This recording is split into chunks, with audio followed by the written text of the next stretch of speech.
In military jargon, they are known as low-intensity conflicts. More commonly, they are referred to as dirty little wars.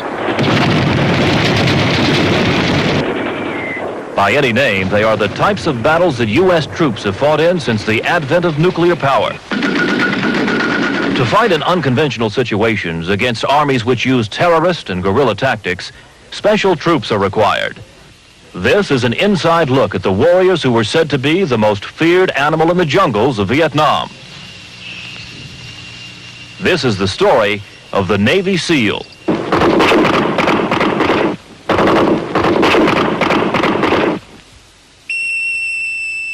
The name SEAL comes from sea, air, and land, an acronym so compelling that the Navy couldn't resist forming an outfit around it. Trained to work in all three mediums, the first SEAL teams were commissioned in 1962. The program was so shrouded in secrecy that for many years the Navy would acknowledge publicly only that SEALs existed. These amphibian commandos were culled from Navy underwater demolition teams and were already skilled frogmen and bomb experts. The primary SEAL role was to be counterinsurgency, to defend freedom by helping developing and pro-Western nations ward off communist-backed guerrilla movements.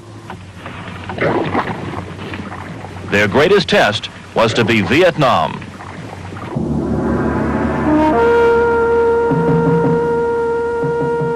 Trained and equipped to conduct unconventional warfare and clandestine operations, SEAL teams were tasked with maintaining capabilities in demolition, intelligence collection, and the infiltration and exfiltration of agents and guerrillas. SEAL platoons concentrated mainly on listening post and ambush-type operations in remote areas where Viet Cong moved regularly with impunity.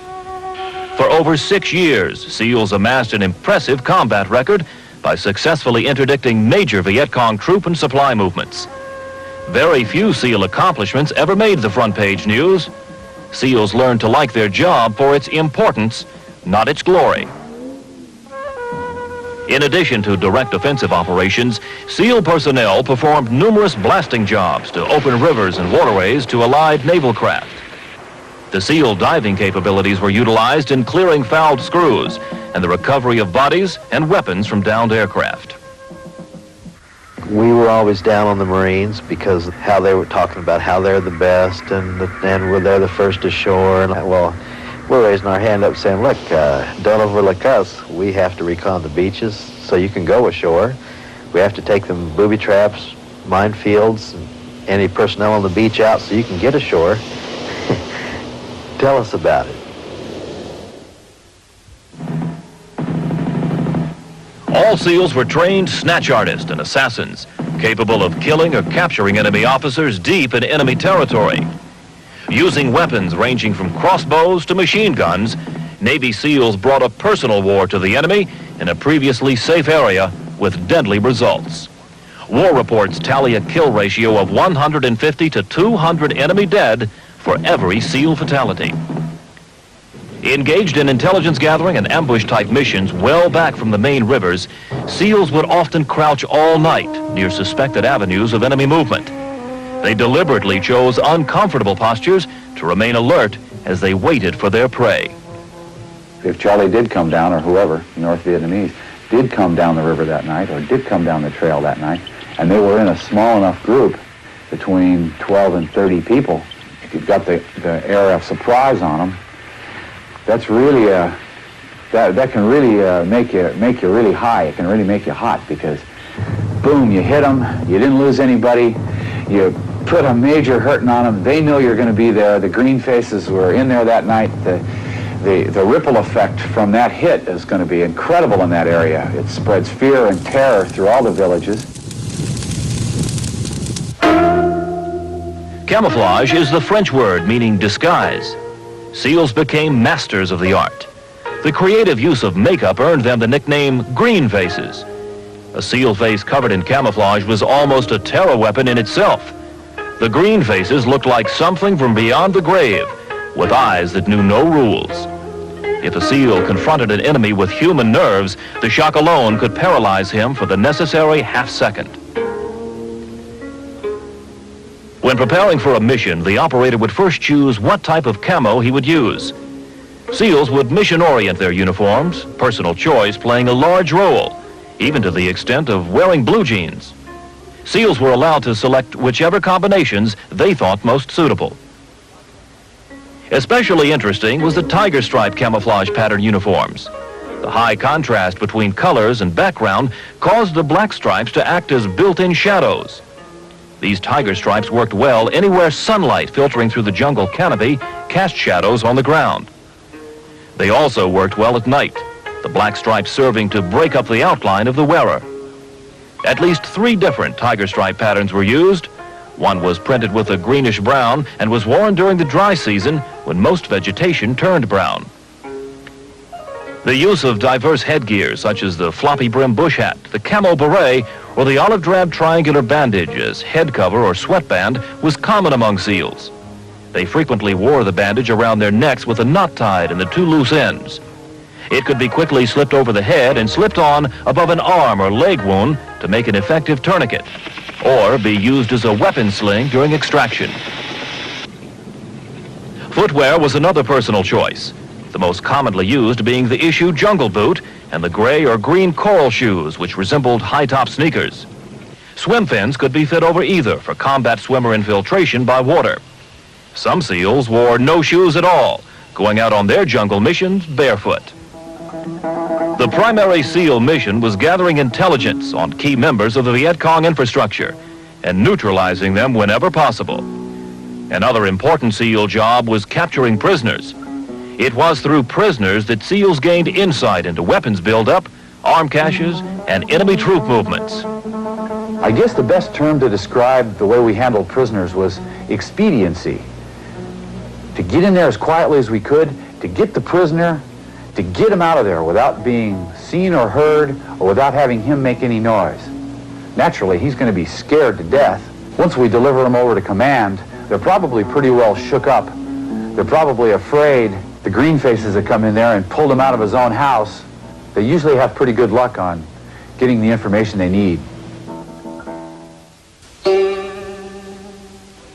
Prisoner snatches were well-planned operations, frequently based on intelligence SEALs gathered on their own or through paid informants. You see, one of the interesting things of the SEAL is he's continually in an intelligence gathering mode, wherever he is. And you learn a lot. The SEAL point man would recon the area by helicopter to familiarize himself with landmarks around the target objective. It was always eerie being up in a helicopter because everybody could see you, and you knew it was noisy. After a mission briefing, the SEAL platoon assembled their operating gear and weapons. To carry out their special operations, special hardware unique to the teams was employed. SEAL armories included the Stoner M63A light machine gun. It was an air-cooled weapon capable of being magazine-fed or belt-fed from either the left or right side. The SEALs like it for its reliability and light weight. It is the weapon most closely associated with SEALs in Vietnam. Tensions ran high as SEALs helped each other prepare for their missions. While his stateside peers painted their faces in the name of love, the SEAL applied his grease paint with a more deadly purpose. I think the most fear was until you left on the mission. Once you get on the boat gets underway, then you just sort of sit down and start doing what you have to do, and it starts unfolding for you. Things is really going good right now. This is the worst time. You're real vulnerable when you're inserting, because you never know what's there. So the tension is really, really great right now. You're wondering now, is anybody looking at me? And knowing that, well, it doesn't matter. I'm going anyway. See any tripwires? Hope there's no booby traps here. SEAL patrols frequently traveled inland for many miles.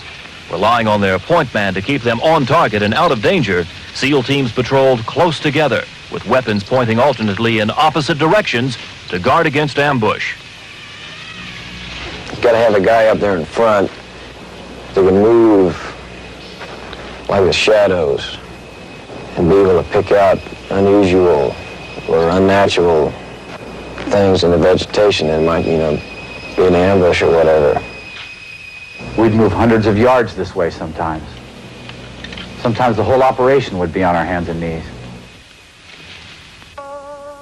Few words were spoken during a mission or patrol. SEALs communicated through hand and arm signals. Their stealth and camouflage discipline made them difficult to detect. The knowledge that SEALs could appear from out of the dark, make a snatch, and disappear again struck fear into the enemy. Each SEAL team member had a different task to perform. The patrol leader was responsible for receiving orders, coordinating his mission with any support units, and carrying out the orders. The radio man was responsible for codes and frequencies. The point man's job to get the patrol to and from the mission objective. Another man on patrol was assigned to handle prisoners. The last man on the patrol would protect the unit from rear attack. Although most SEAL operations took place under dense cover, sometimes open terrain had to be crossed. SEALs carefully stepped toe first into the rice paddies to avoid suction, because sound travels a long way in open areas. SEALs walked in each other's footprints to avoid booby traps and to conceal their numbers. And none of us ever liked going through open rice paddies. It's kind of like running through a schoolyard without no clothes on. You feel real naked. You're unprotected. You get a little jittery right there. And once you get back in the bush, you get your clothes back on. Don't feel so vulnerable. Whenever SEALs approached a target, a perimeter was set. In case of enemy activity, they would be protected from the flanks. Going in and take a hooch is a real tricky situation, too, because you never know what's behind the doors and walls. Most of the time, it's more or less, bust the door down and hope for the best. Well, once leaving a hooch or whatever, after you've cleared it out, you're very vulnerable also because you made your presence known. So it's real sticky getting out. Feel like everybody in the world's known you've been there, so hair raises up a little bit on the way out. To outfox the VC at their own guerrilla tricks, SEALs used a broad range of ingenuity and gadgets. By using diverse techniques such as grabbing ropes or ladders trailing from low-flying helicopters, snatching a line from a speeding riverboat, or simply fading into the scenery, SEALs were able to elude the enemy after successfully completing a mission.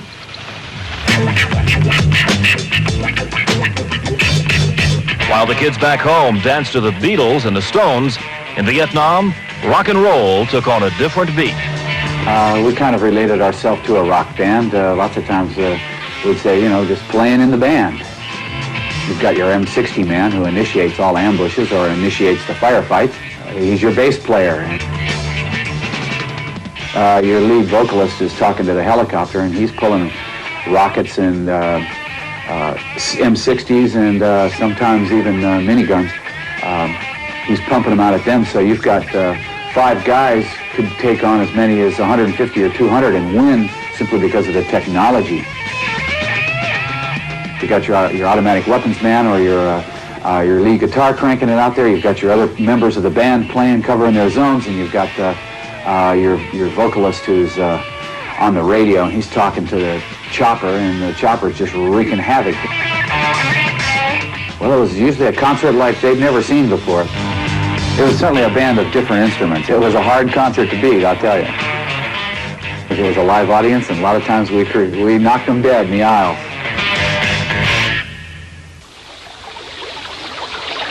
The Navy SEAL is a Rorschach blot test onto which everyone seems to project their own private fantasies. Seen by many as sort of an unflinching superhero, the Navy SEAL has a mystique that is hard to define. It is said that a SEAL has nerves, he just ignores them. I think SEALs have a wonderful capability of creating their own mystique. They feel like SEALs, and they act like SEALs, and they fight like SEAls. I think when you see them, there's something about that sets them apart. SEAL duty, even in its training, is dangerous. The fact that SEALs are relatively unknown and suffered only light casualties in Vietnam testifies not to the lack of danger or spooky missions, but to the fact that they performed their cloak and dagger job so well. Believing that wars fought by incapable people waste capable people's lives, SEALs may be the most capable fighting men of all time. Training is the thread that all SEALs have in common, and it is what separates the SEAL from all others. You'll be exposed to pain and punishment and other little devices that we'll think of for one reason and one reason only. To make you the type of person we need to get the job done, no matter what the job is.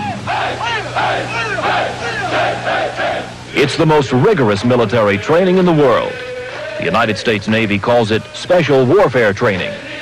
Basic Underwater Demolition SEAL training is more commonly known by its acronym, BUDS.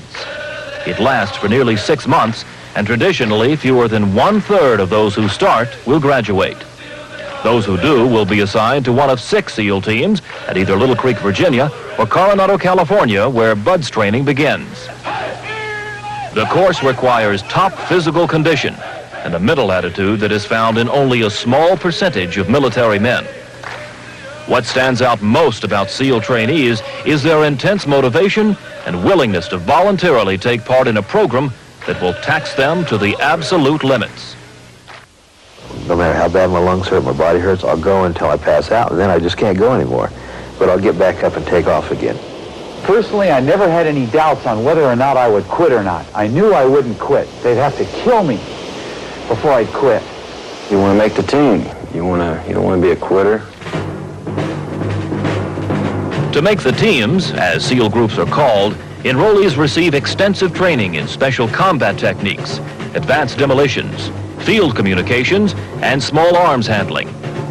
In addition to being qualified for underwater demolition, SEALs must be qualified parachute jumpers. This range of expertise makes every BUDS graduate into a combination frogman, demolitions expert, paratrooper, and commando. Both officers and enlisted men undergo the same treatment in the grueling BUDS training course.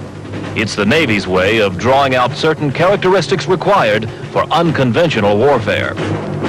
There's a tremendous leadership responsibility in being a SEAL officer. And in this program, if you don't have that quality of leadership, you're not going to last very long, because the enlisted people that support you are as capable as you are, and sometimes more capable. Successful completion of SEAL training establishes the fact that a man will not only endure on a special mission, he will prevail. The major test during the first phase of training is Hell Week. In classic understatement, it is officially called Motivation Week by the Navy. Any more than 2 hours sleep total for the entire week is considered luxurious treatment. Instructors push the candidates to the limit. It is during this week that the greatest number of men drop out, often over 50%. When you say to people that you spent a whole day and a whole night running, doing games, playing games in the mud, it doesn't sound like much, but when you really think about it, the mud's thick and heavy, and you're tired, and you haven't had any sleep. The mud is physically exhausting to your muscles. The mud seems to be one of many ways of making you very uncomfortable and getting you used to being in a very uncomfortable, unpleasant situation, so that when you're actually operating in the real thing, if you have to encounter anything like the mud flats, well, you've already been there. It's no big thing. Aside from the heavy physical demands of BUDS training, students are taught how to conduct and record hydrographic surveys. They must learn land navigation, small unit tactics, patrolling, ambush techniques, rappelling, individual infantry weapons, and military explosives. In combat scuba training, students are taught to become combat swimmers, using swimming and diving techniques as a means of transportation to their combat objectives.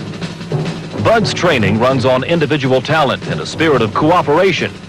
The goal is men capable of operating in effective team units. No loners make it through BUDS. You learn to do things together. No member of a SEAL team has ever been left behind on a mission. A lot of it just goes back to knowing, what each other's been through and what you might have to go through. So you got to take care of your buddies. SEAL training is devised on the theory that a man is capable of 10 times more physical output than normal if he is properly trained and motivated. Strength alone is not enough to get by. It takes an attitude. One class graduated no one. When you're running a program like ours, we don't have to get 100 people through it. If 3 people get through it, they're the 3 people we need. SEALs have a mindset that likes challenge. They want to be special, and they're willing to pay the price for it. A SEAL, above all, is a man who doesn't know when he is beaten. I haven't forgotten any faces. Names, I remember them as soon as I hear them, but I can't just call the list off. But all the faces are there. Everybody looks the same in my mind as they did the day last time I saw them. We're all together yet. In our minds, we are all together.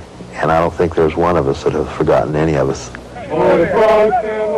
I'd tell anybody who wanted to be a SEAL, go for it. You'll certainly get a chance to find out who you are. I was too psyched up most of the time in the teens to ever be scared of anything.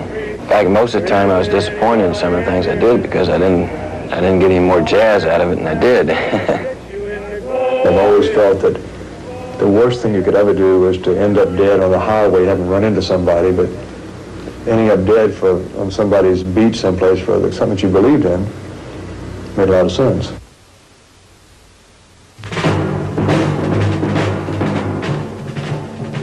The SEALs in Vietnam were the physically and mentally toughest, most highly motivated, and well-trained troops in the world.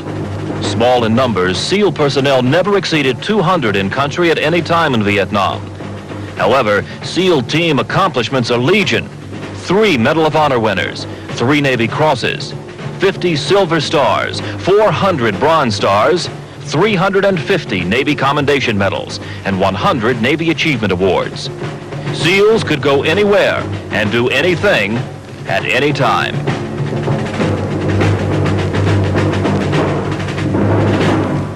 Oh, the Frog family is the best family that ever came over across the sea. There isn't any water and there isn't any grass.